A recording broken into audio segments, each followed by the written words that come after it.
주님 이름으로 기도드립니다. 아멘. 오늘 우리에게 주신 하나님 말씀은 역대상 29장입니다.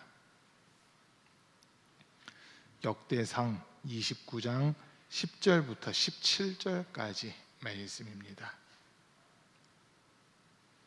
역대상 29장 10에서 17절 말씀입니다. 역대상 29장 10절부터 17절까지 말씀을 제가 한 절 읽고 또 우리 성도님들 한 절 읽고 서로 교독하겠습니다. 그래서 다윗이 온 회중 앞에서 주님을 찬양하였다. 주 우리 조상 이스라엘의 하나님, 길이길이 찬양을 받아 주십시오.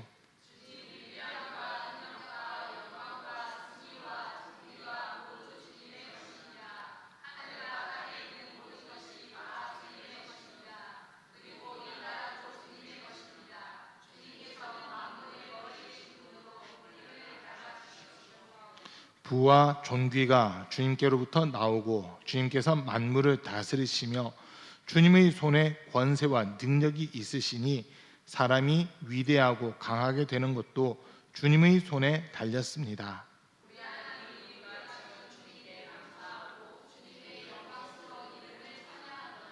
제가 무엇이며 저희 백성이 무엇이기에 우리가 이렇듯이 기쁜 마음으로 바칠 힘을 주셨습니까?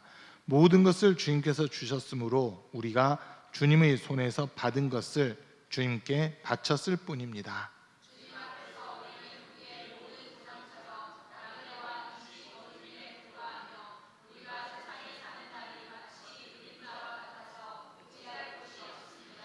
주 우리 하나님, 우리가 주님의 거룩한 이름을 위하여 주님의 성전을 건축하려고 준비한 이 모든 물건은 다 주님의 손에서 받은 것이니 모두 다 주님의 것입니다.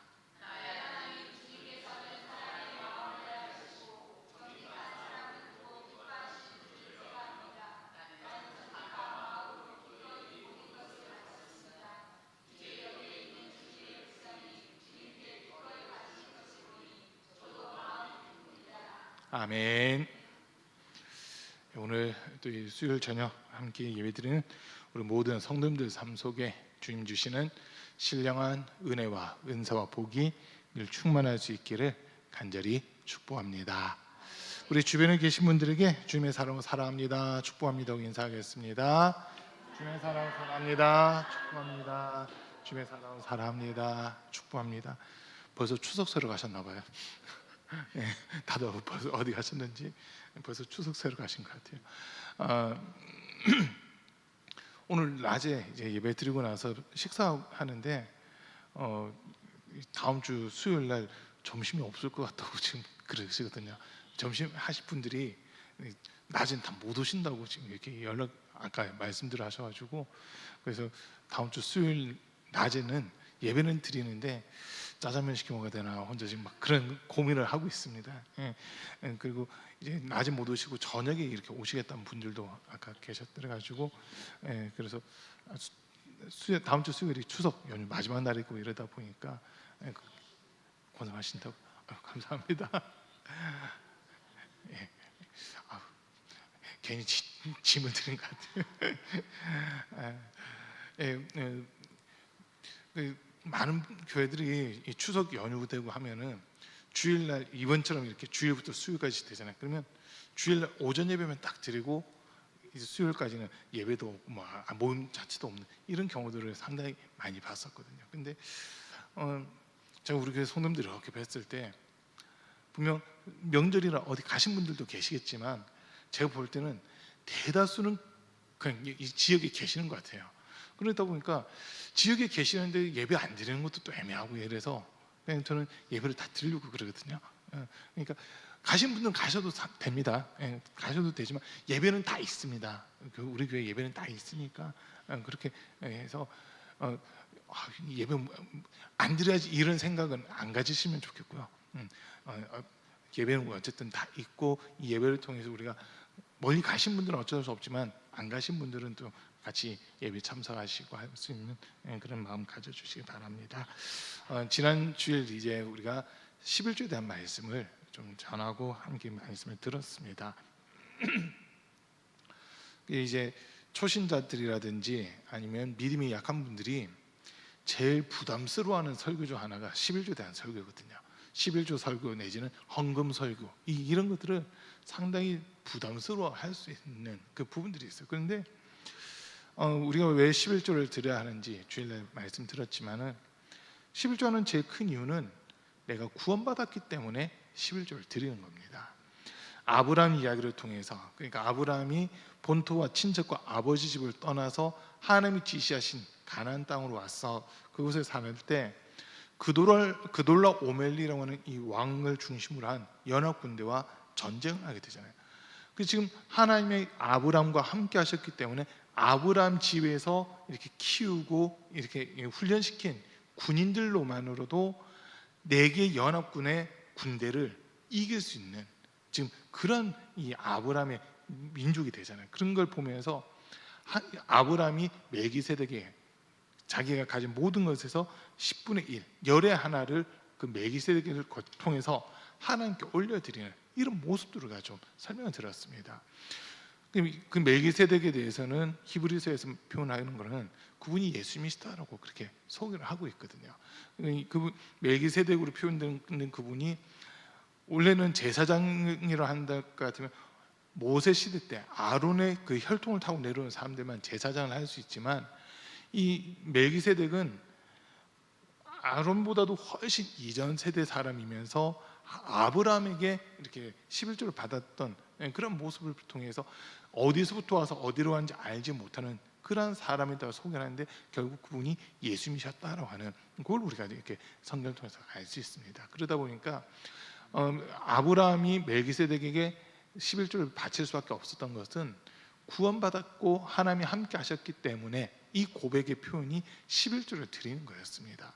또 야곱이 형 에서를 피해 도망갔을 때 베델에서 꿈을 꾼 이후 하나님께 서원하면서 하나님이 나와 함께 하시고 내가 먹을 것, 입을 것들을 공급해 주셔서 내가 다시 이곳으로 돌아올 수 있게끔 해주신다면 이곳 베델에서 내가 하나님께 내 모든 소유의 10분의 1을 주님께 드리겠습니다라고 하는 그런 고백을 해요. 그리고 나중에 하나님께서 진짜 이 야곱을 이끄시는데 마침내 거부가 되어서 외삼촌 라반의 집을 떠나는 이런 모습들 우리가 좀 이렇게 살펴봤었습니다. 그래서 11조는 왜 하느냐 했을 때 내가 구원받았고 하나님이 나와 함께 하신다는 것이 인정될 때 그때 사실 11조를 올려드리는 거라는 것을 우리가 말씀드렸고요. 그리고 11조를 하면서 중요한 거 뭐 근체라든지 박하라든지 회양의 10분의 1조도 중요하지만 눈에 보는 뭐 미리그램까지도 정확하게 해서 11조 드리는 것도 중요하지만 더 중요한 게 정의와 인애와 믿음이라고 하는 이것이 함께 곁들여져야 된다라고 하는 이런 말씀도 함께 들었습니다. 이것도 버리지 말고 그러니까 11조도 패하지 말고 그 11조 이면에 있는 정의와 사랑과 믿음이라고 하는 이것도 버려서는 안 된다고 하는 이 말씀을 이렇게 주시잖아요. 그러니까 이것도 하고 이것도 하고 둘 다 하나님 앞에서 바르게 해야 그게 온전한 11조가 된다라고 하는 이런 말씀들을 들었습니다. 그러면서 이제 말라기에 있는 말씀 좀 인용을 했는데 성경에서 유일하게 하나님을 시험해 보라고 한 게 11조거든요. 하나님께 온전한 11조를 드렸을 때 하나님께서는 하늘문을 여시고 땅에 쌓을 곳이 없도록 복을 더 주겠다라고 하는 그 약속의 말씀들을 주시는 모습들을 우리가 좀 살펴봤습니다.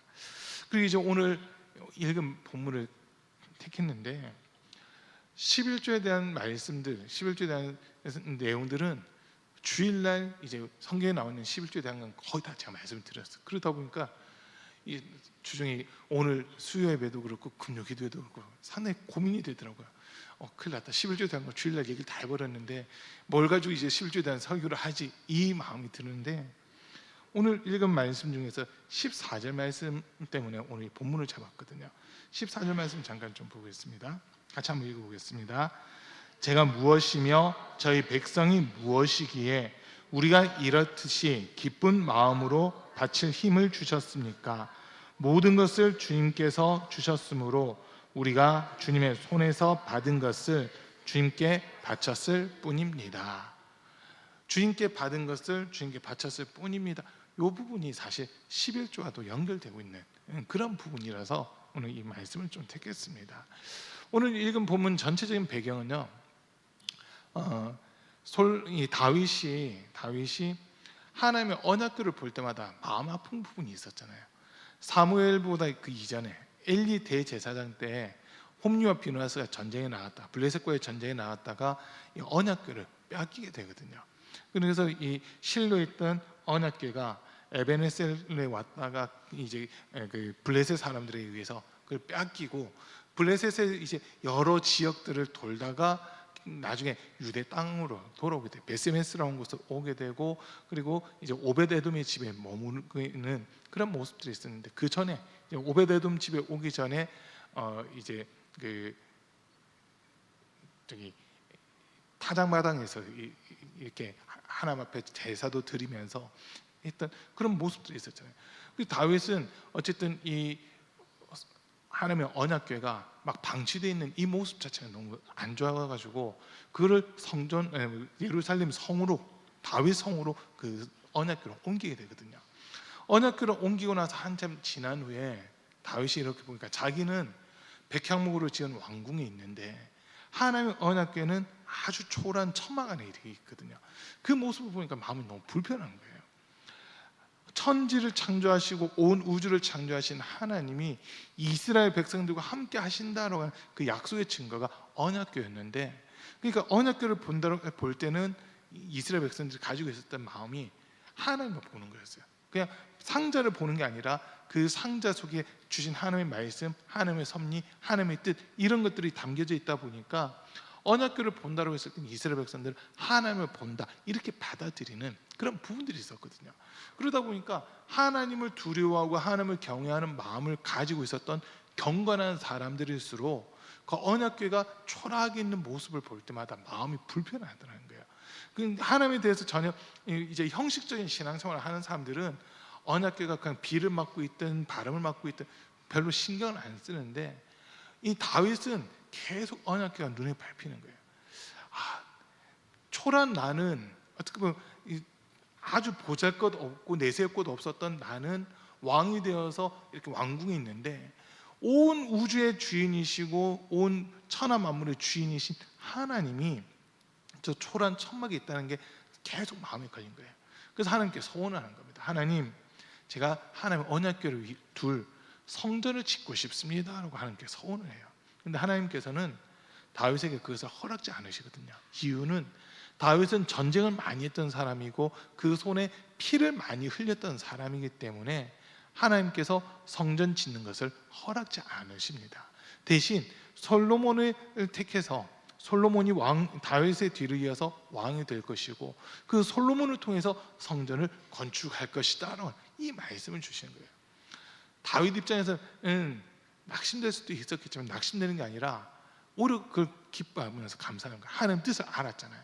그러면서 이제 하나님께서 한 가지 더 소원하는 게, 하나님, 그렇다면 제가 성전을 건축할 수는 없다 하더라도 성전 건축에 필요한 예물들은 제가 준비해도 되겠습니까? 라고 하나님께 또 서원하면서 여쭤보는 겁니다. 하나님 그것은 허락을 하시거든요. 그래서 다윗이 자기가 할 수 있는 모든 것들을 다 이제 동원하기 시작해요. 그러면서 이 하나님의 성전을 건축할 준비들을 하여 나가고, 솔로몬에게도 너가 왕이 되면 반드시 해야 될 게 하나님의 성전을 건축하는 일을 해야 된다고 이 이야기들을 알려주는 겁니다. 그런데 재밌는 일들이 일어나는 거예요.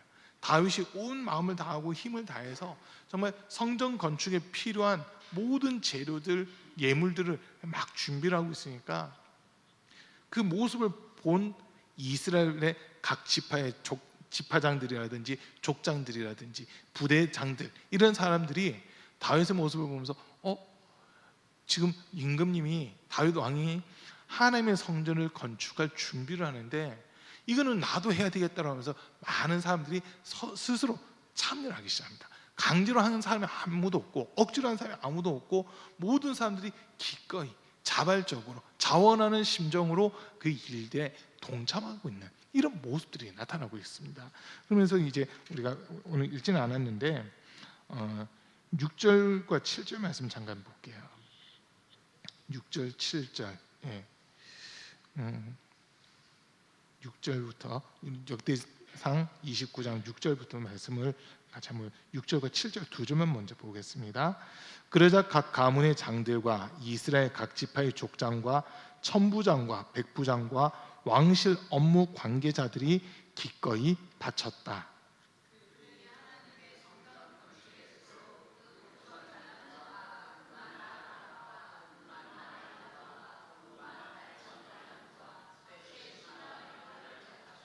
아멘. 자, 보세요. 지금 다윗이 하나님께 드리는 모습을 보면서 지파장들, 족장들, 이 사람들이 우리도 함께 하겠습니다라고 하면서 이 사람들이 바치는 거예요. 근데 그냥 바치는 것이 아니라 기꺼이 바치고 있다는 거예요. 기꺼이. 억지로가 아니라 다른 사람이 하니까 나도 어쩔 수 없이 한다가 아니라 이거는 하나님의 몸된 교회를 세우고 성전을 세우는 거니까 그 일에 나도 동참하겠습니다 하면서 자원하면서 기쁜 마음으로 지금 이 예물을 바치고 있다는 거거든요. 그리고 또 29장 9절에 8절 9절에서도 보니까 또 보석이 있는 사람은 저마다 게르손 자손 여히엘이 관리하는 주님의 성전 곳간에 가져다 바쳤다. 그들이 기꺼이 주님께 예물을 바쳤으므로 그들이 이렇게 기꺼이 바치게 된 것을 백성도 기뻐하고 다윗 왕도 크게 기뻐하였다. 억지로 드리면은 기뻐할 수가 없잖아요. 근데 자원해서 이렇게 드리다 보니까 백성들이 하나님 앞에 드리면서도 자기들이 기뻐하고 있는 거예요. 물질적으로 자기들이 손해 보는 것이 같이 느껴졌지만 사실은 손해 보는 것이 아니라 내가 주님의 일에 참여하고 있다는 이 마음들이 생기면서 온 백성들이 함께 기뻐하고 있는 지금 이 모습이 기록되어 있습니다. 그러면서 이제 다윗이 오늘 말씀에서 보면 하나님을 찬양하면서 이스라엘 백성들에게 함께 기도를 하는 게 이런 부분들에 대해서 쭉 이제 이야기를 하는 거예요. 근데 이 중요한 거는 없는데 억지로 낸 것이 아니라 어떻게든 주님을 사랑하고 사랑하는 그 마음들이 있다 보니까 이걸 표현하고 싶은데 뭔가 누군가 먼저 나서는 사람이 없었던 거예요. 이스라엘 백성들 사이에서는. 근데 다윗 왕이 먼저 나서서 하나님 앞에 기꺼이 예물을 바치는 이 모습을 보면서 각 지파의 족장들이 또 각 뭐 백부장, 천부장 이런 군대 지휘관들 이런 사람들이 이 일이라면 우리가 함께 해야 된다면서 자원을 하면서 주님께 예물을 바치고 있는 겁니다. 그래서 솔로몬이 왕이 되기도 전에 성전 건축을 위한 모든 재료들은 다윗 때 이미 다 준비가 되거든요. 다 준비가 돼요. 그러면서 이 부분을 이제 보면서 이걸 11조와 연결시킬 수 있겠다. 11조라고 하는 것이 11조뿐만 아니라 나중에 뭐 주일 성전에 대한 말씀도 다시 하겠지만은 우리가 주님 앞에 드리는 것에 대해서 아깝다고 생각하는 사람들은요 사실 주님의 은혜를 제대로 경험하지 못한 사람들입니다. 주님이 우리에게 주신 그 은혜를 기억한다면 아까운 게 아니라 더 해드리고 싶은 마음이 간절해지는 거거든요. 다윗은 지금 이렇게까지 성전을 생각하고 했던 이 제일 큰 이유가 뭐냐면요 자기 모습을 한번 돌아보는 거였어요. 자기 모습을 돌아보다 보니까 이거는 진짜 하나님의 은혜가 아니고선 설명할 방법이 전혀 없다는 것을 깨닫게 되는 거거든요. 어떤 거냐면 사무엘상에 기록되어 있는 말씀과 역대상에 기록되어 있는 말씀이 조금 차이가 있습니다. 사무엘이 이새의 집에 이렇게 찾아오게 되잖아요. 하나님의 명령을 받들고 이새의 집에 찾아왔을 때 사무엘상에서는 다윗이 이새의 8번째 아들이라고 표현하고 있고요. 역대상에서는 다윗이 7번째 아들이라고 표현하고 있거든요. 오늘 새벽에 우리 보셨잖아요. 왕들 쭉 나오고 다윗의 혈통들이 나오는데 다윗이 그 집에 7번째예요. 7번째. 그러니까 역대상에서는 7번째, 사무엘상에서는 8번째. 이렇게 지금 다윗의 서열이 되어 있거든요. 그리고 이새 집에 사무엘이 찾아왔을 때 사무엘이 다윗의 형들을 보면서 인간적인 눈으로 봤을 때 엘리압이라든지 막 이 찻집부터 딱 지나갈 때 보면 그냥 딱 봐도 왠지 그 풍기는 이미지가 왕으로서 전혀 손색이 없다 이런 느낌을 받았다고 했잖아요. 그러다 보니까 그냥 막 기름을 부으려고 하는데 하나님께서 아니다, 내가 택한 자가 아니다라고 하시면서 기름 붓는 것을 계속 미루시거든요. 너는 사람을 외모로 판단하지 마라. 나 여호와는 중심을 본다라고 이렇게 하시면서 다윗을 택하시잖아요. 형들은 키도 크고 얼굴도 잘생기고 또 몸도 좋고 뭐 무술 같은 것도 잘하고 막 다 이러다 보니까 백성들을 이끌기 충분한 그런 모습들을 가지고 있었어요. 그런데 다윗은 어땠냐면 키도 작고 얼굴도 까마잡잡하고, 그리고 몸에서는 요즘에 이제 좀 이렇게 큰 일을 하신 분들 보면 향수를 이렇게 바르고 뿌리기도 하고 막 그러잖아요.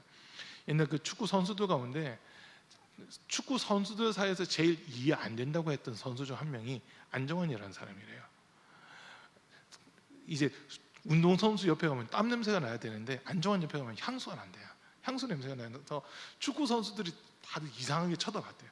잠깐 반짝이다가 없어질 사람 이렇게 봤는데 실력이 또 나중에 인정받고 막 이런 모습들이 있었잖아요. 근데 다윗의 몸에서는 항상 양의 냄새가 나는 거예요. 항상 양들과 함께 있다 보니까. 그런데 그 사무엘이 찾아왔을 때도 형들은 사무엘 만나게 또 다 집에 들어왔는데 다윗은 집에 없었어요. 이유는 형들이 너는 뭐 어리기도 하고 키도 작고 너가 사무엘 선지자 만날 일은 없잖아. 넌 그냥 양이나 봐. 이러면서 양떼를 갖다 다윗에게 그냥 다 떠넘기고 형들만 집에 와 있는 이런 모습들이었거든요. 그러니까 그런 걸 놓고 본다면은 다윗이 집안에서 막내라는 이유 때문에 어떻게 보면 많이 외면당하고 형제들 사이에서도 항상 좀 너는 항상 제일 마지막이야 좀 이렇게 외면당하는 그 모습이 다윗의 모습이에요. 그 자기가 자기를 생각해봐도 왕이 될 상도 아니고 왕이 될 만한 그런 뭐 외형이라든지 이런 것도 자기한테 전혀 없어요. 그러는데 그냥 양들하고 있으면서 평안할 때 하프 치면서 하나님을 찬양하고 있던 그런 모습들, 그게 다윗의 모습이거든요. 근데 하나님은 그 다윗을 양치기로 놔두는 것이 아니라 이스라엘의 왕으로 세워주셨잖아요. 그리고 이스라엘 모든 왕들, 통일왕국 시대에 사울, 다윗, 솔로몬 세 사람의 왕들, 남유다의 20명의 왕들, 북이스라엘의 19명의 왕들, 전체 42명의 왕들이 이스라엘 역사에 나오는데 그 42명의 왕들 중에서 절대 기준이 되는 왕은 다윗입니다. 특히 우리가 남유다 왕들을 놓고 보면 북이스라엘은 전부 다 여로보암이 갔던 길로 갔다, 아니면 아합이 갔던 길로 갔다, 이런 식으로 평가를 하고 있잖아요. 악한 길로 갔다고 평가합니다. 그러나 남유다 왕이 됐든 북이스라엘 왕이 됐든 평가하는 기준을 놓고 보면 다윗이 행한 대로 행하였다, 다윗이 행한 대로 하지 않았다, 이렇게 나누고 있거든요. 그러니까 왕들의 기준이 될 만한 사람이 이 다윗이 되는 겁니다. 그렇게 자리에 올라갈 수 있었던 것은 다윗이 똑똑해서 뛰어나서가 아니라 다윗의 중심에 하나님을 사랑하는 마음과 한 가지 있었는데 하나님은 그것을 통해서 다윗을 높여주셨다는 거거든요. 다윗이 자기의 실력으로 올라간 게 아니라 전적인 하나님의 은혜로 왕이 되고 통치하는 이런 모습들이 있었기 때문에 그거를 생각해 보니까 나는 그냥 이게 양치기밖에 안 되는데 나를 하나님이 택하셔서 왕으로 세워주셨으니까 이게 얼마나 감사한 일이냐고 하면서 어떻게 해서든 하나님의 이름을 높이고 주님의 마음을 기쁘시게 하려고 하는 그러한 삶을 살았던 삶이 이 다윗이라는 겁니다. 그러니까 다윗은 지금 하나님의 성전 건축하고 싶은 그 마음이 있었지만 하나님이 노하셨잖아요. 너는 아니다, 너는 이 일을 할 수 없다 노하셨음에도 불구하고 다윗이 낙심하는 것이 아니라 그러면 제가 또 무슨 일을 해야 될까요? 하면서 하나님의 일을 해보려고 이렇게 하나님께 묻기도 하고 그것들을 준비해 가고 있거든요. 성전 건축할 수 있는 재료들을 준비하는 이것을 허락받았을 때 그것만으로도 너무 감사하고 기뻐서 하나님께 최상의 것들을 올려드리는 겁니다. 그러면서 하는 말이 뭐냐면 성전 건축을 내가 직접 하는 건 아니지만 건축할 수 있는 것들을 준비하게 해주신 것도 감사합니다라고 하면서 기쁜 마음으로 주님을 찬양하고 있는 이 모습이 나타나고 있어요. 이걸 보면서 와, 다윗이라는 사람은 하나님이 사랑할 수밖에 없고 다윗을 높여줄 수밖에 없는 게 여기 있구나라는 거거든요. 다윗은 자기가 구원받은 거, 또 일개 목동이었지만 왕으로 된 이 모든 것들에 대한 감사의 표현을 하나님께 하고 싶었던 겁니다. 그 감사의 표현을 어떻게 하고 싶었느냐, 성전 건축이라고 하는 것으로 감사를 표현하고 싶었던 거예요. 그러나 전쟁을 많이 했다는 것 때문에 이게 거절당했는데 여기서 낙심하는 것이 아니라 그럼 성전 건축할 수 있는 것들을 준비하겠습니다, 그걸 허락받으니까 그것도 기쁜 거예요. 그것만으로도 기쁜 거예요. 그러면서 지금 다윗의 고백이 내가 이렇게 드릴 수 있는 것은 하나님이 베풀어 주신 은혜가 있었던 게 1번이고, 두 번째는 하나님께서 나에게 이런 것들을 주셨기 때문에, 예물들을 나에게 주셨기 때문에 내가 하나님께 올려드릴 수 있습니다라고 이 고백을 하고 있다는 거거든요. 14절 말씀 뒷부분을 다시 한번 볼게요. 14절 끝부분을 보면 모든 것을 주님께서 주셨으므로 우리가 주님의 손에서 받은 것을 주님께 바쳤을 뿐입니다 라고 하는 이 고백을 하고 있습니다. 저는 이 고백이 11조와 똑같이 연결된다고 보는 거예요. 자, 여러분 혹시 태어나실 때 손에 돈 가지고 태어나신 분 있으세요? 손에 돈 얼마나 쥐고 태어나셨어요? 없으시잖아요. 빈손으로 왔다가 빈손으로 가는 게 사람의 삶이거든요. 그러면 이 땅에 사는 동안은 하나님께서 우리 먹을 거, 입을 거, 살아갈 수 있도록 필요를 따라 채우시고 공급하시는 그 은혜를 분명 허락해 주시는 거예요. 그런데 그거를 단순히 나를 위해서 쓸 거냐, 나에게 생명 주시고 나를 구원해 주시고 은혜 베풀어 주신 주님을 위해서 쓸 거냐, 이건 이제 우리가 선택해야 되는 부분이거든요. 그럼 우리가 선택해야 되는 부분이에요. 다윗은 자기 권한, 자기가 사용할 수 있는 물질뿐만 아니라 건강도 마찬가지고 시간도, 모든 생명까지도 어떻게 하면 주님을 위해서 쓸 수 있을까, 그것만 가지고 고민한 거예요. 왜냐하면 내게 아니라 주님이 내게 맡겨주신 거니까 이거는 주님이 기뻐하신 곳에 사용해야 된다는 그 마음을 가지고 있었다는 거거든요. 이 모습을 보면서 바울이 또 생각이 나요. 바울도 보면 이제 고린도전서 10장에서 먹는 것도 주를 위하여, 먹든지 마시든지 무엇을 하든지 다 주의 영광을 위하여 하겠다라고 이 고백을 하고 있습니다. 낮에도 살짝 성도님들한테 여쭤봤거든요. 여러분 음식 왜 드세요? 라고 여쭤봤어요. 아무도 대답을 안 하시더라고요. 배고파서 드시는 겁니까? 주의 영광을 위해서 드시는 겁니까? 했는데 대답들을 안 하시더라고요. 대다수 사람들 음식을 왜 먹냐 물어보면요, 배고파서 먹는 거거든요. 먹고 살기 위해서 먹는다라고 하는 그 이야기들을 많이 해요. 그런데 여러분 이제 돈을 왜 버냐 막 이렇게 질문했을 때 어떤 분들은 먹고 살려고 돈 번다 이렇게 대답을 하잖아요. 근데 사실 거꾸로 가야 되거든요. 살기 위해서 돈을 버는 거예요. 살아가는데 돈이 필요하니까 살기 위해서 사람들은 돈을 버는 이 부분이거든요. 근데 우리는 거기서 더 나아가야 돼요. 단순히 내 목숨 연명하기 위해서 돈 버는 게 아니라 나를 구원해 주신 주님을 기쁘시게 하기 위해서, 주님의 거룩한 뜻을 이루기 위해서 우리는 돈을 벌어야 되는 겁니다. 이해되세요? 사업하신 분들도 이 사업의 목적이 주님의 거룩한 뜻을 이루기 위함이다. 이게 사업의 목적이 돼야 돼요.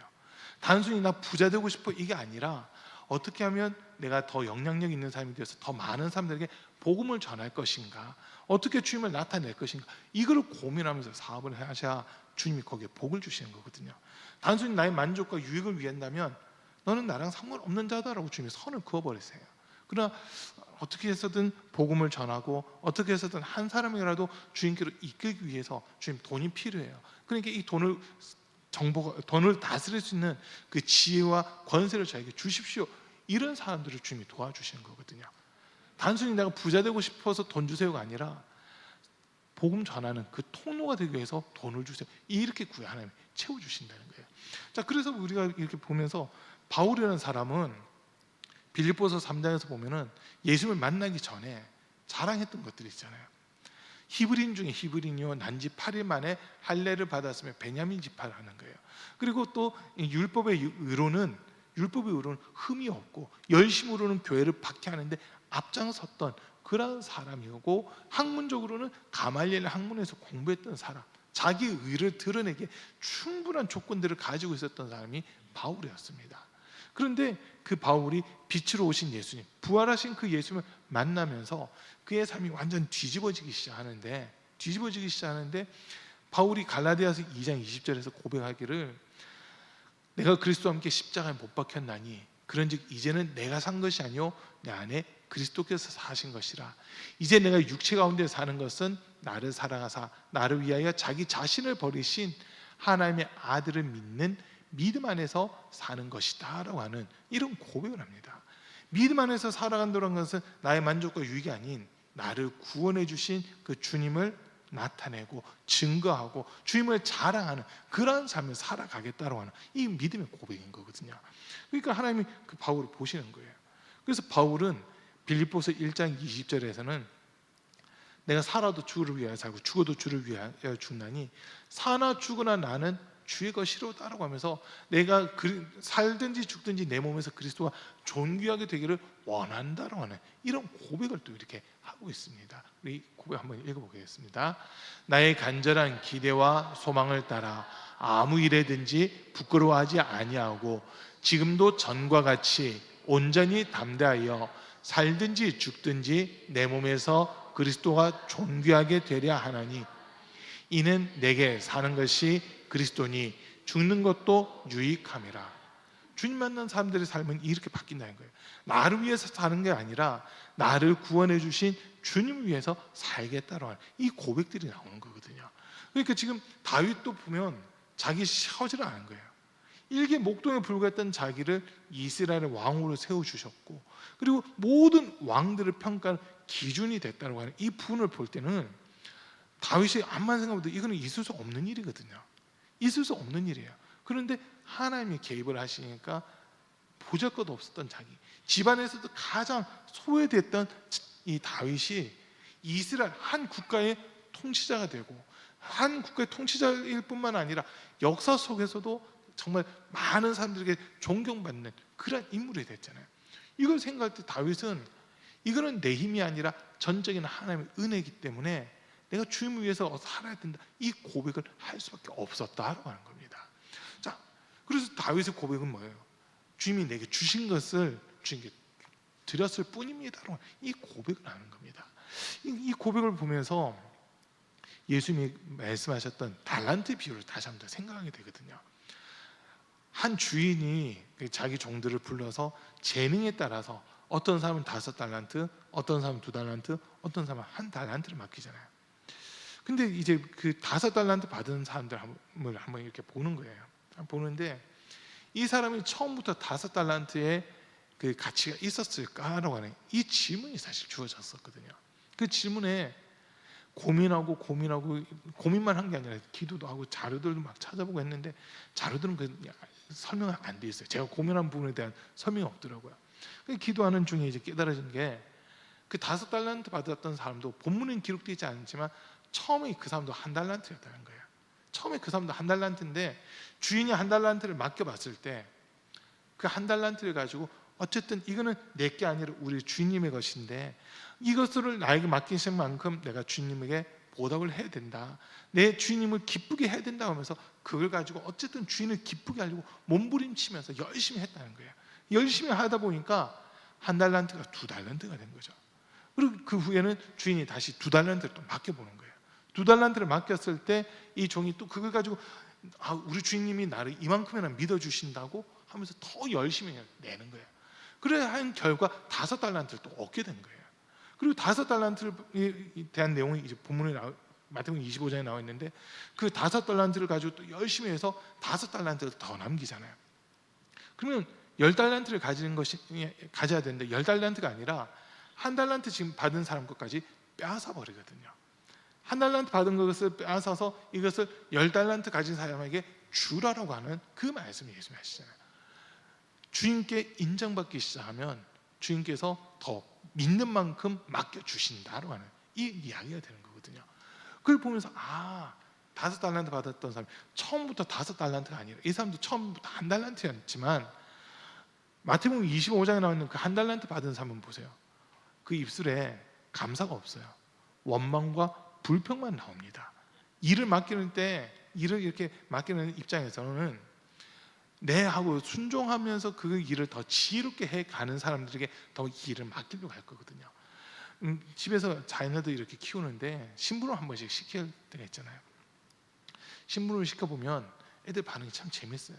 어떤 애들은 내 하고는 안 움직이는 애야. 안 움직이는 애가 있고요. 어떤 애들은 내 하면서 기분 좋게 막 움직이는 애들이 있어요. 또 어떤 애들은 처음부터 싫어하면서 이거 왜 제가 해야 돼 하면서 투덜투덜대는 애들도 있거든요. 그러면 일을 이렇게 맡기는 부모 입장에서는 투덜투덜대는 애한테는 일을 맡기기가 싫더라고요. 일을 맡기는 게 싫어요. 왜냐하면 맡기면 또 짜증낼 거거든요. 맡기면 뭐라 또 불평할 거거든요. 맡기가 싫어지더라고요. 그런데 네 하면서 하는데 실수가 있더라도 기분 좋게 막 하려고 하는 사람들이 있어요. 그런 사람들은 다음번에도 또 맡겨요. 실수하는 한이 있더라도 또 맡겨요. 그런데 두 번째 맡길 때는 요거는 절대 실수하면 안 돼. 요런 말 한마디 하면서 좀 더 주의는 시키면서 막 일을 맡기게 되거든요. 그 일들을 처음엔 실수를 하겠지만 실수가 이제 몇 번 넘어가다 보면 실수 없이 일들을 잘 해나가는 이런 모습들도 보게 되잖아요. 근데 제일 속상한 거는 내 해놓고 안 움직이는 사람이 제일 속상해요, 사실. 내 해놓고 안 움직이는 사람도 있더라고요. 근데 이 자녀들의 모습을 이렇게 보면서 하나님이 우리에게 어떤 사명을 맡겨주시고 아니면 물질을 맡겨주시고 자녀를 맡겨주시고 뭔가 사업을 맡겨주시고 할 때는 하나님께서 우리를 보실 때 믿는 만큼 맡겨주신다는 거거든요. 믿는 만큼. 그러면 이왕이면 다윗처럼 우리도 하나님께 좀 인정받는 그런 모습이 됐으면 좋겠다라는 그 생각을 하게 되는 겁니다. 우리 하나님께서 저를 보실 때, 우리 성도들 말고요, 저를 보실 때 우리 하나님께서는 저를 얼마나 믿어주실 수 있을까 혼자 막 고민을 해보는 거예요. 혼자 고민을 해보는 거예요. 하나님께서 나를 얼만큼만 믿어주실 수 있을까? 믿어주실 만큼 또 영혼들도 붙여주실 텐데 그 생각을 계속 하게 되거든요. 하나님께서 전혀 믿지 못한다 하면은 있던 영혼들까지 다 잃어버리는 거고, 하나님 믿어주신다 하면은 어쨌든 영혼들은 한 명이라도 더 붙여주실 거고, 분명 그 차이는 있을 거라는 거예요. 그래서 그 부분을 이렇게 보면서 다윗은 하나님이 지금 믿을 수밖에 없도록 말도 하고 있고 행동도 하고 있어요. 하나님 보셨죠? 저 이만큼 했어요. 이게 아니라 하나님, 이 모든 것은 하나님이 주신 겁니다. 하나님께서 내게 주신 이것으로 나는 주님이 기뻐하시는 일을 하고 싶어서 주님께 다시 올려드립니다 라고 하는 이 고백을 지금 하는 거거든요. 그러니까 주님이 그 모습을 보면서 얼마나 기쁘시겠느냐 하는 거죠. 나의 만족과 유익이 아니라 나를 구원해 주시고 나에게 생명 주신 주님을 위해서 내가 가진 재능, 물질, 시간, 건강 이 모든 것들을 사용할 때 하나님, 너가 진짜 나를 사랑하는구나, 너가 정말로 내 은혜 가운데 가고자 이렇게까지 몸부림을 치고 있구나라고 하면서 인정을 해주시는 지금 그 모습이라는 거거든요. 여러분, 이제 우리가 오늘 본문은 성전 건축을 준비한 이 모습이잖아요. 출애굽한 이스라엘 백성들이 광야에서 이제 하나님 출애굽기 20장 이후에 보면 하나님께서 모세를 시내산 꼭대기로 이렇게 부르시면서 율법과 계명들을 먼저 주세요. 율법과 계명들을 주시고 그다음 그 시내산 꼭대기에서 모세에게 지시하신 것이 있거든요. 그게 뭐냐면 내 이름을 둘 성막을 만들어라라고 하는 이걸 지시를 하세요. 그때 하나님은 말로써 설계도를 모세에게 가르쳐 주시거든요. 그 크기는 얼마만 해야 되고 넓이는 얼마만 해야 되는지 높이는 또 얼마만 해야 되는지 그리고 구조는 어떤 칸들이 만들어지는지 또 그 안에 성전의 기물들의 모양은 어떤 모양이 되어야 되고 그 기물들을 세우는 장소는 어디인지 이런 것들을 상세하게 하나님이 모세에게 다 알려주시잖아요. 그래서 모세는 시내산 꼭대기에서 내려온 다음에 하나님의 이름을 둘 성막을 지으려고 하니까 금, 은 붓이 있는 사람들은 그 가지고 하라 했을 때 사람들이 전부 다 자원해서 자기들이 가지고 있는 금붙이라든지 은붙이라든지 귀걸이, 팔찌, 목걸이 이런 거 다 가지고 오는 거예요. 그러다 보니까 얼마나 많이 가져왔는지 이젠 그만 가지고 할 정도로 그게 차고 넘칠 만큼 가지고 왔었거든요. 근데 그때 이스라엘 백성들은요, 그 하나님 앞에 성막을 만들기 위한 재료들을 드리면서 억지로 드리는 사람이 아무도 없었어요. 모든 사람들이 자기가 자원해서 자발적으로 그것을 하나님께 드렸거든요. 그러면서 그 성막이 지어졌을 때 최고의 영광을 하나님께 올려드리는 그 모습들이 있었잖아요. 지금 다윗도 마찬가지예요. 다윗 시대에도 하나님의 성전을 짓겠다 했을 때 사람들이, 지도자들이 나도 이 일을 하겠습니다. 나도 이 일을 하겠습니다. 우리를 구원해 주시고 우리와 함께 하신 그 하나님을 위해서 내가 기꺼이 하나님께 드리겠습니다라고 하면서 자원하는 마음으로 이렇게 드리고 있다는 겁니다. 여러분, 우리 하나님은요, 억지로 내는 자를 좋아하지 않고 즐겨내는 사람을 좋아하신다고 그랬거든요. 고린도후서 9장 7절 말씀 한번 띄워주세요.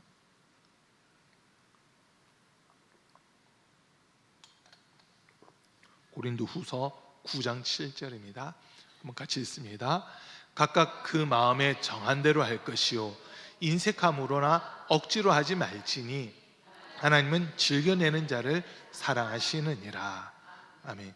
하나님 앞에 뭔가를 드린다 할 때 우리는요 억지로 하지 말고 또 인색함으로 하지 말고 감사한 마음으로 기쁜 마음으로 해야 된다고 한 겁니다.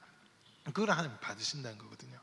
그러니까 11조라고 했을 때 이제 11조를 드린다 했을 때는 물질의 주인이 하나님이시다. 하나님이 우리에게 물질을 주셨기 때문에 이 물질을 받으실 분도 하나님이시다라고 하는 이 개념을 우리는 가지고 있어야 되고요.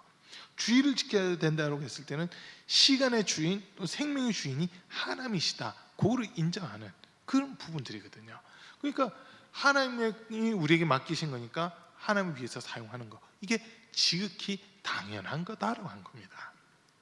자, 그런데 11조에 대한 말씀들을 전하다 보면 성도님들이 이런 반응을 보여요.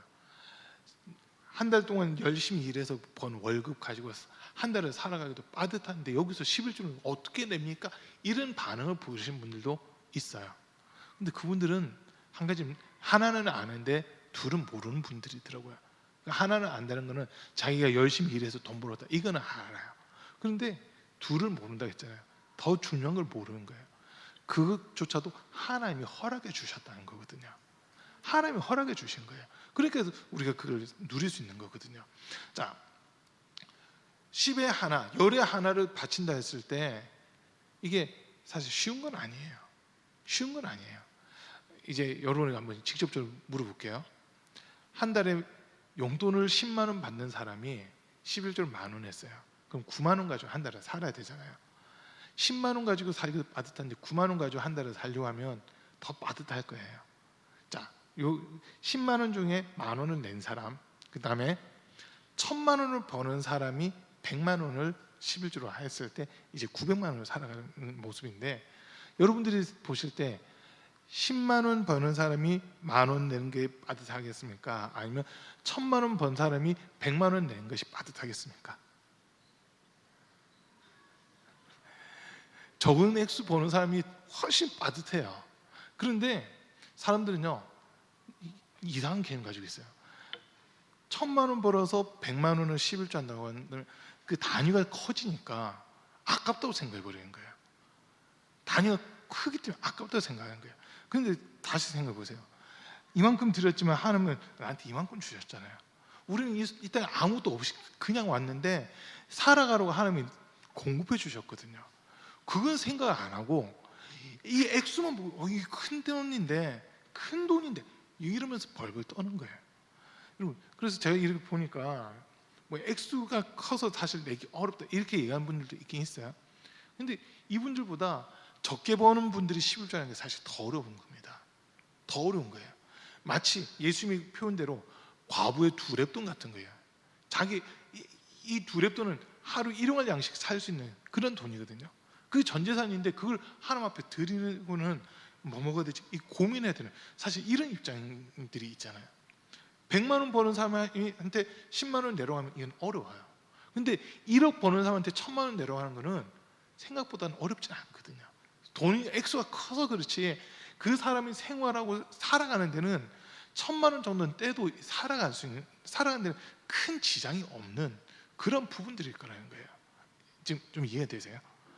사람들이 먹으면 얼마나 많이 먹겠어요. 많이 먹는 분 많이 먹더라고요. 그런데 그래도 이게 그 생활비라고 하는 부분을 놓고 보면 어느 평균선이라고 하는 거는 우리가 정할 수 있잖아요. 이 정도 있으면 한 달을 살아갈 수 있다라고 하는 그 계산은 어느 정도 하거든요.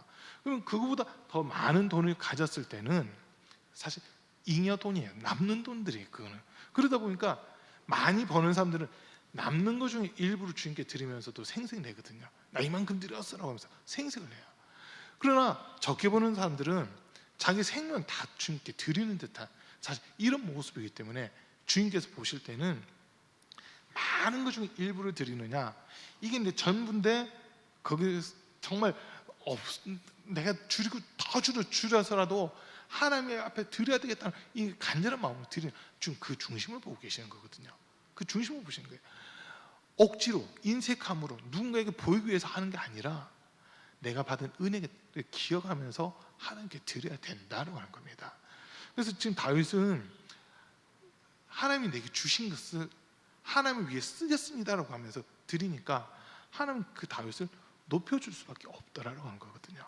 하나님이 다윗을 높여주실 수밖에 없어요. 우리 사랑하는 성도님들도 마찬가지입니다. 11조라고 하는 이 개념이 오늘 배경은 다윗이 성전 건축을 하기 위한 거다 이런 말씀드렸지만 그 속의 내용들을 다시 살펴보면 11조라는 내용이 사실 똑같은 거예요. 똑같은 겁니다. 자, 우리가 국가에 세금 내잖아요. 세금 왜 내요? 내가 대한민국에 속한 사람이기 때문에 세금을 내는 겁니다. 그리고 이제 대한민국이라는 이 나라가 있기 때문에 이 나라에서 우리가 마음껏 교육도 배우고 학습도 하고 배우기도 하고 직장 생활을 하기도 하고 이 국가가 어쨌든 국민들을 보호하고 있다는 그것 때문에라도 주민세도 내고 무슨 세도 내고 세금이라고 하는 것을 그래서 내는 거거든요. 그냥 우리 실생활을 한번 놓고 보세요. 국가가 나한테 뭘 해주고 있는 것 같습니까? 별로 해주는 거 없는 것 같아요. 내가 열심히 일해서 열심히 벌고 내가 그냥 세금 내고 의료보험비 내고 뭐 내고 내가 번 돈에서 그냥 다 나은 것 같아요. 이 느낌만 사실 받잖아요. 느낌상은. 그러나 실질적으로 국가라고 하는 이게 존재를 하고 있기 때문에 국가라고 하는 테두리 안에 있기 때문에 국민들을 보호하고 있다는 거거든요. 국민들이 이 속에서 자유롭게 일할 수도 있고 배울 수도 있고 이주도 할 수 있고 여러 가지 하고 싶은 것들을 다 할 수 있게끔 국가가 바운더리가 딱 대주니까 그거 하나만으로도 우리는 국가에다 세금을 내는 거예요. 사실 그것 때문에 세금을 내는 거예요. 국가가 국민들을 지켜주지 않는데 세금 내라, 이거는 도둑놈인 거죠. 국가의 사명은 국민들을 지키고 보호하는 거거든요. 그러니까 우리는 국가에다 세금 납세 의무라고 해서 내는 거예요. 비슷하게 저와 여러분들이 예수 그리스도를 믿고 하나님의 자녀가 되었으면 하나님의 백성이거든요. 하나님께서 우리 영혼을 지키고 보호해 주신다고 하는 거, 이게 인정되면요, 지금 당장 하나님께서 나에게 아무것도 안 해주신 것 같다 하더라도 더 큰 테두리에서 보면 하나님이 자기의 백성들을 눈동자같이 지키고 보호하고 계시는 그 은혜가 분명히 있다는 겁니다. 은혜를 받은 자로서는 당연히 하나님께 감사를 표현해야 되는 게 맞는 거거든요. 그래서 우리가 하나님께 구원받은 은혜, 영생받은 은혜, 하나님의 자녀가 된 그 은혜에 대한 감사의 표현 중 최소 단위가 11조와 주일 성수입니다. 이게 인정되세요? 11조와 주일 성수는 하나님께 나를 구원해 주셨다는 것에 대한 최소의 감사의 표시예요. 최소의 감사의 표시. 이단들을 이렇게 봤어요. 한 번씩 교회 경매가 나오면 제일 먼저 덤벼드는 데가 이단이거든요. 그 이단들이 덤벼드는 걸 보면서 이단은 무슨 돈이 이렇게 많아서 현찰로 이걸 그대로 사냐, 막 이런 생각들을 할 때가 있어요. 한 10년 전에 10년 더 된 것 같은데 10년 그 이쪽 저쪽 해가지고 용인에 있는 교회 하나가 엄청 큰 교회가 경매가 나왔어요. 역사상 최고가액으로 나왔대. 단독 건물. 용인에 있는 충성교회라고 하는 데였는데 그 교회가 상당히 좀 크게 잘 지었어요. 근데 이게 너무 크게 짓다 보니까 빚을 못 갚아가지고 경매로 넘어간 거예요. 그 경매가가 죄송해요. 경매가 600몇 억인가 그랬거든요. 600원이 아니고 600억. 600억이 넘는 그 돈으로 해서 경매가 나왔는데 어디가 덤볐냐? 하나님의 교회가 단독으로 덤벼가지고 가져갔어요. 하나님의 교회가 단독으로 가져간 적이 있었거든요. 그걸 보면서 너무 속상하더라고요. 너무 속상한 거예요. 와, 이 주의 영광을 위해서 건축을 했는데 어떻게 좀 무리하게 건축한 것도 있었겠지만, 그런데 그 경매가 딱 나오니까 제일 먼저 덤빈 게 하나님의 교회였어요. 와, 근데 그거를 갖다 현찰로 그 자리에서 현찰로 딱 쭉 가져가 버리더라고요. 그 모습을 보면서 저 하나님의 교회라고 하는 이단은 무슨 돈이 저렇게 많아가지고 건물 경매 나오면 바로바로 다 사는 거지, 그런 생각까지 했거든요. 와, 근데 진짜 대단하긴 대단한 게요. 경매해가지고 어떤 다른 데서 만약 낙찰을 했어요. 그럼 이제 더 이상 없습니까? 하면서 막 경매할 때 막 묻잖아요. 이제 자, 그럼 이제 넘깁니다 하는 찰나에 잠깐만요 이래버리는 거예요. 지금 낙찰가보다 제가 5억 현찰로 더 드릴 테니까 저한테 좀 넘기십시오. 이런 식으로 하면서 다 가져가는 거예요. 그리고 이 하나님의 교회라든지 여호와 증인이라든지 신천지든지 이런 이단들이 이 돈이 어디서 이렇게 많이 나오는 걸까 하고 살짝 봤어요. 근데 신기한 건 이 이단들은 11조 하는 소리를 안 하더라고요. 11조 하는 소리를 안 하는데도 돈이 엄청나게 많은 거예요. 그리고 왜 그런가 하고 처음 보니까 그 이단에 이제 완전 들어가게 될 때 서약서를 하나 쓴다는 거예요. 그 서약서, 내 모든 재산은 뭐 하나님의 교회 거다, 아니면 여호와 증인 거다, 신천지 거다 하는 식으로 서약서를 다 쓴다는 거예요. 그러니까 완전 재산이 몰수당하는 그런 모습이니까 전부터 다 가져갔기 때문에 11조 안 해도 된다 이래버리는 거거든요. 그 모습이 예쁜 거죠. 근데 우리 하나님은 얼마나 좋아요. 9은 너를 위해 써. 하나 이걸 내가 너 전부 받은 걸 해줄 테니까 9은 너를 위해서 써. 이렇게 우리에게 내주시는 거거든요. 우리는 아무것도 가지고 오지 않았지만 하나님께서 우리가 살아갈 수 있도록 9개를 우리에게 주셨고, 하나는 너가 나를 믿고 있다는 그 믿음의 표시로, 구원받았다는 것에 대한 감사의 표시, 하나님은 나에게 줘라고 이렇게 말씀하시는 게 11조입니다. 그런데 그것조차 아까워서 못 드리는 사람들이 사실 많이 있더라고요. 그분들은 이제 그냥 제 기준에서 본 거예요. 제 기준에서 볼 때 이분들이 정말 구원의 확신이 있는 건가? 구원받은 사람이 맞는 건가? 이 생각을 할 수밖에 없더라고요. 구원받은 게 너무 당연하게 믿어지고 인정되면요, 나를 구원해 주신 하나님의 그 은혜와 사랑에 어쨌든 감사를 표현하는 게 맞는 거잖아요. 감사를 표현하는 거예요. 하나님은 우리 구원하시려고 독생자이신 예수님 이 땅에 보내셨고, 죄 없는 그 예수님을 십자가에서 못 박아 죽이셨거든요. 그 예수님의 피로 우리를 값주고 사서 우리를 하나님의 자녀라고 하는 신분을 바꿔주셨잖아요. 우리가 뭔가 똑똑해서 잘나서가 아니라 그냥 하나님이 우리를 불쌍히 여기셔서 우리를 대신에 예수님을 죽이시고 우리에겐 생명을 주시는 거거든요. 이게 믿어진다면 나를 구원해 주신 그 주님을 위해서 내가 무엇을 할 수 있을까? 이거 가지고 사실 고민을 해야 되는 겁니다. 이걸 가지고 고민해야 돼요. 나를 구원해 주신 주님, 그 주님은, 우리 예수님은 하늘 영광도 버리셨고 하나님과 동등한 분으로 인정받으셔야 되는데 동등됨을 취하지 않고 자기를 비워 사람의 형체를 가지고 나타나셨고 죽기까지 복종하셨다라고 빌립보서 2장에서 우리에게 그렇게 알려주고 있잖아요. 그게 진짜 인정된다면 나는 주님 위해서 무엇을 할 수 있을까? 바울은 먹는 것조차도 주님을 위해서 하겠다 했고 마시는 것조차도 주님을 위해서 하겠다 했는데, 그럼 나는 주님을 위해서 할 수 있는 게 무엇이 있을까? 다윗은 주님을 위해서 성전 건축할 준비라도 하게 해달라고 하면서 어떻게든 주님 앞에 붙으려고 하는 이 모습이었다면, 하나님이 우리에게 요구하시는 최소한은 우리가 해야 된다는 거예요. 그게 11조와 주의 성수라고 하는 부분이거든요. 이걸 안 하면서 나 구원받았어요 떠들어보세요. 우리 주님이 물어보실 겁니다. 너가 진짜 구원받은 것을 인정하고 있는지 그걸 나한테 한번 보여줘봐. 너가 나를 사랑하는지 내가 전혀 알 수가 없는데 너가 나를 사랑하고 있다면 그 증거를 한번 좀 보여줘, 이렇게 우리에게 말씀하실 거예요.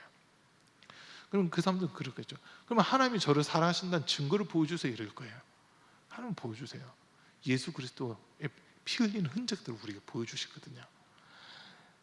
로마서 5장 6절, 8절, 10절 제가 자주 인용하는 말씀드리는데, 우리가 연약할 때 그리스도께서 경건하지 않은 자들을 위하여 죽으셨도다. 8절에서는 우리가 아직 죄인 되었을 때에 그리스도께서 우리를 위하여 죽으심으로 하나님께서 우리에 대한 자기의 사랑을 확증하셨느니라. 또 10절에서는 우리가 아직 하나님과 원수되었을 때, 우리가 원수되었을 때 그의 아들의 죽으심으로 말미암아 하나님과 화목하게 되었은즉 화목하게 된 자로서는 더욱 그의 살아나심으로 말미암아 구원을 받을 것이니라. 예수의 죽음에만 머무는 게 아니라 이제 부활에까지 참여하는 그 모습이 돼야 된다는 거잖아요. 그러면은 우리가 그 나를 구원하기 위해 십자가 위에서 살찌고 몸짓고 피 흘려 죽임당하신 그 예수님을 기억한다면 그 주님 앞에 나오는 것은 지극히 당연한 거고, 그 주님을 위해서 우리가 헌신하고 충성하고 또 예물 드리는 것이 지극히 당연한 그런 모습이다라는 거거든요. 그래서 다윗은 오늘 고백하잖아요. 내 겁니다가 아니라 내가 가지고 있는 이 모든 것은 주님께서 제게 주신 겁니다.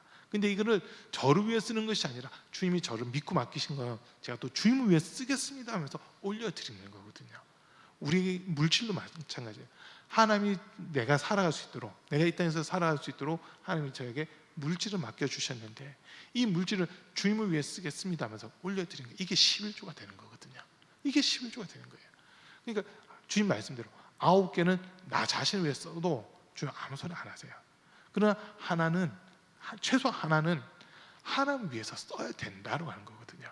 그게 이 11조 개념과 딱 연결이 되더라고요. 그래서 오늘 제가 이 본문을 잡은 겁니다.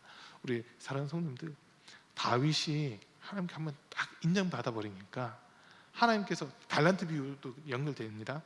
하나님께 딱 믿음을 보이니까, 믿음이라고 하는 건 나 스스로 믿음이 쓰기가 아니라 우리 주님이 인정해 주시는 만큼의 믿음이거든요. 그러니까 아까 달란트 비유했잖아요. 한 달란트 받은 사람은 한 달란트만큼만 믿어주시는 거예요. 2달란트 받은 사람은 2달란트만큼만 믿어주시는 거예요. 5달란트 받은 사람은 이제 거의 무한대로 믿어주시다 보니까 나중에 11달란트를 맡기게 되는 이런 모습들이 되는 거잖아요. 마찬가지로 우리 사랑하는 성도님들도 우리 주님 우리 한 사람 한 사람을 보실 텐데, 우리 사랑하는 성도님들 주님 보실 때는 5달란트 받은 사람들처럼, 5달란트 받은 사람처럼 주님이 이 사람이 맡겼을 땐 절대 손 안 나, 이 사람은 무엇을 맡기든지 나를 위해서 할 수 있는 사람이, 이렇게 주님이 인정할 수 있는 그런 우리 성도님들 될 수 있기를 축복합니다. 다윗처럼 다윗의 모든 것은 내 마음에 너무나 들어. 다윗이 또 사람이기 때문에 실수도 했어요. 분명 다윗도 왕이 된 이후에 2번의 큰 죄를 범했습니다. 바세바를 취한 것도 그렇고 인구조사한 것도 그렇고 2번의 큰 실수를 했죠. 실수했을 때 사울 왕처럼 사무엘 선지자 늦게 와서 그렇잖아요, 이런 게 아니라 그 자리에 바로 무릎 꿇었잖아요. 하나님 잘못했습니다. 무릎 꿇었을 때 하나님 용서해 주셨거든요. 그리고 다윗을 높여주신 거였습니다. 우리 주님이 높여주시면 끌어내릴 자가 없어요. 주님이 책임져 주시면 그 삶은요, 그 누구도 흔들 수 없는 그러한 삶이 된다고 한 겁니다. 그래서 우리 사랑하는 성도님들의 삶은 이 11조, 어떻게 보면 신앙생활의 제일 기초, 제일 최소 단위라고 할 수 있는 주일 성수가 11조, 이게 주 앞에 온전히 올려가야 되는 겁니다. 그거는 나를 구원해 주신 은혜, 주님이 나를 사랑해 주신 은혜. 그렇기 때문에 내가 주님께 드릴 때 억지로가 아니라 기쁜 마음으로, 감사하는 마음으로 자원해서 주님께 드리는 것을 주님이 그걸 받으시고, 주님이 없어서 달라는 게 아니라 사실 우리에게 더 채워주려고 하시는 거거든요. 그리고 얘기 하나만 하고 마칠게요. 어릴 때 7살, 6살 그 무렵에 펌프라고 하는 걸 한번 본 적이 있어요. 우리 권사님들은 아마 어렸을 때 많이 보셨을 것 같아요. 펌프질 막 하면은 그 물 나오는 거 있잖아요. 이제 부산 처음 왔을 때 그 펌프가 저희 근처에 있더라고요. 외갓집에 있었나 어디 있었는데 그 외갓집에 그 펌프가 있었어요. 그 갔더니 외삼촌이 펌프질을 한번 해보래요. 외삼촌이 그랬나 사촌 형이 그랬나 펌프질을 해보래 해서 몇 번 했거든요. 물이 안 나와요. 한번 펌프질을 해도 물이 안 나오더라고요. 왜 물이 안 나와요? 이랬더니 그 옆에 물 한 바가지만 넣어봐 이러더라고요. 어디에 넣어요? 그 위에다가 넣어봐. 한 바가지 그냥 부었어요. 자 이제 펌프질 해봐 해가지고 펌프질 했거든요. 물이 콸콸콸콸 나오더라고요. 근데 신기한 게 한 바가지 넣었으면 한 바가지만 나와야 되는데 한 바가지를 넣었는데 한 다라기 이상 물이 계속 나오는 거예요. 펌프질 멈출 때까지 물이 그냥 계속 나오더라고요. 그걸 보면서 하나님이 우리에게 그걸 통해서 제가 그냥 깨달은 거예요. 한 바가지 집어넣은 거, 한 바가지는 아무것도 아닌 것처럼도 느껴질 수 있잖아요. 근데 그 한 바가지 물이 들어갔을 때 지할 수 있는 물들을 다 끌어올릴 수 있는 그 부분들이 생기더라는 거거든요. 그 한 바가지 물, 마중물이라고 하는 그 한 바가지 물이 11조입니다. 우리 신앙생활 하면 있어서 11조예요. 말라기 3장 10절 한번 띄워주세요. 말라기 3장 10절 말씀에 보면요, 주일날도 잠깐 봤는데 다시 한번 더 봅니다. 같이 읽습니다. 만군의 여호와가 이르노라, 너희의 온전한 11조를 창고에 들여 나의 집에 양식 있게 하고 그것으로 나를 시험하여 내가 하늘 문을 열고 너희에게 복을 쌓을 것이 없도록 붙지 아니하나 보라. 이게 11조인데 펌프 원리랑 똑같아요. 하나님께 우리는 요만큼 드렸는데 하나님 요걸 받으시고 우리에게 갚아주실 때, 도로 우리에게 채워주시는데 누르고 흔들어 넘치도록 채워주신다는 거예요. 또 하나님의 법칙은 30배, 60배, 100배거든요. 그러니까 우리가 드린 이것을 하나님이 받으셨다는 증거가 30배, 60배, 100배로 나타나게끔 되어 있습니다. 그러니까 이거는 복이 약속되어 있는 거잖아요. 보장되어 있는 거잖아요. 그런데 11절 안 한다는 것은 난 복 안 받을래, 이 소리랑 같은 거거든요. 하나님은 우리 자녀된 우리에게 하늘의 신령한 은혜와 복을 주기를 원하신다는 거예요. 그래서 우리가 원리를 가르쳐 주신 거예요. 펌프질, 그냥 맨 펌프질 안만 해도 물 안 나오지만 한 바가지 물만 퍼부으면 우리가 콸콸콸콸 쏟아 나오는. 요즘 펌프가 없어서 이 설명하기 참 어려운데, 그래도 우리 성도님들은 아마 펌프를 보셨을 것 같아요. 권사님 보셨죠? 우리 권사님도 보셨을 것 같아요. 그거 보면서 우리는 11조 생각하시면 돼요. 그 물 한 바가지가 아까운 게 아니라 기꺼이 감사함으로 자원하는 마음으로 드리는 그 한 바가지 물이 되면 그냥 셀 수 없이 많은 그 복으로 우리에게 채워주신다는 거거든요. 그 복이 우리 성도님들 삶 속에 늘 충만할 수 있기를 간절히 축복합니다. 우리 오늘 말씀 생각하시면서 주님, 하나님께서 내게 주신 것을 기억하고 감사하는 마음으로 또 자원하는 마음으로 주님 앞에 또 올려드릴 수 있는 그런 마음 우리에게 더하여 주십시오. 다윗이 성전 건축 준비를 하면서도 기쁜 마음으로, 자원하는 마음으로, 감사하는 마음으로 드렸을 때 그 모습을 보고 이스라엘의 족장들이, 지파장들이 함께 나도 하겠다고 하면서 같이 기뻐하는 모습들이 있었는데, 주님 우리에게 주신 그 기쁨이 사라지지 않게 하시고 그 기쁨이 넘치는 우리 성도들의 삶이 되게 해달라고, 주님 앞에 더 바르게 설 수 있는 은혜를 허락해 달라고 주여 세 번 부르고 함께 기도하겠습니다. 주여